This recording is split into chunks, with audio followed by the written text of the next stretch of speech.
Сәлем достар! Бүгінгі видеода мен сіздерге мясной пирогтың рецептімен бөлісетін боламын. Ең алдымен менің каналыма тіркеліп, қоңырауша белгісін баса кетуді ұмытпаңыз. Ең алдымен ұнымыздың үстіне тұзымызды, қопсытқышымызды салып, жақсылап бір араластырып аламыз. Келесі кезекте бір дана жұмыртқамызды және де бөлме температурасында еріп тұрған сары майымызды және сүтімізді құйып, жұмсақ қамыр илейміз. Сүттің орнына қаймақ қоссаңыздар да болады. Міне біздің қамырымыздың басы бірікті.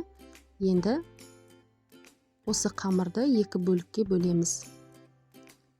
Біреуін үлкен, екіншісін кішкентай қыламыз. Кішкентайын бетіне жабатын боламыз, ал үлкенін астына төсейміз.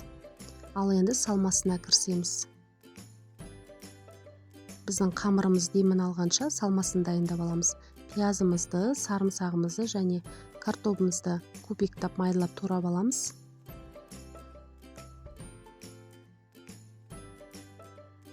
Таза ыдысымызды алып, кез келген фаршты пайдалана берсеңіздер болады.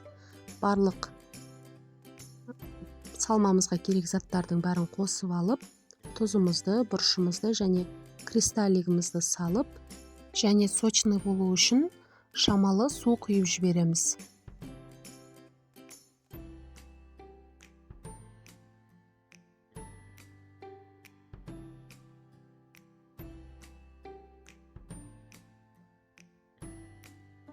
Енді салмамызды біркелкі етіп араластырып аламыз.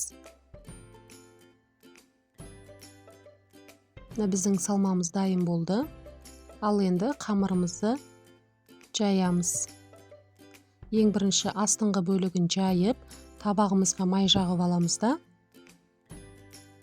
қамырымызды төсеп, бортиктерін шамалы көтеріп аламыз. Және вилканың көмегімен астын тесіп аламыз да, салмамызды біркелкі етіп салып шығамыз. Салмамызды салып болғаннан кейін, екінші үстіне төсейтін бетін қамырымызды жаямыз.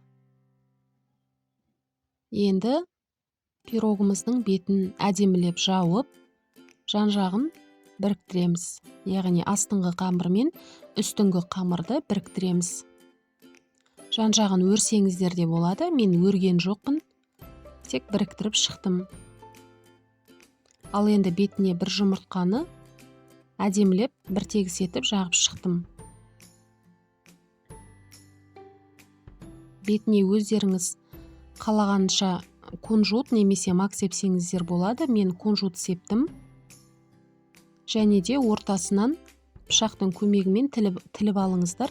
Сол кезде пирогтарыңыз таза піседі. 180 градуста қызып тұрған пештеріңізге жарты сағатқа пісіріп аласыздар. Міне бізде осындай әдемі болып пирогымыз дайын болып шықты.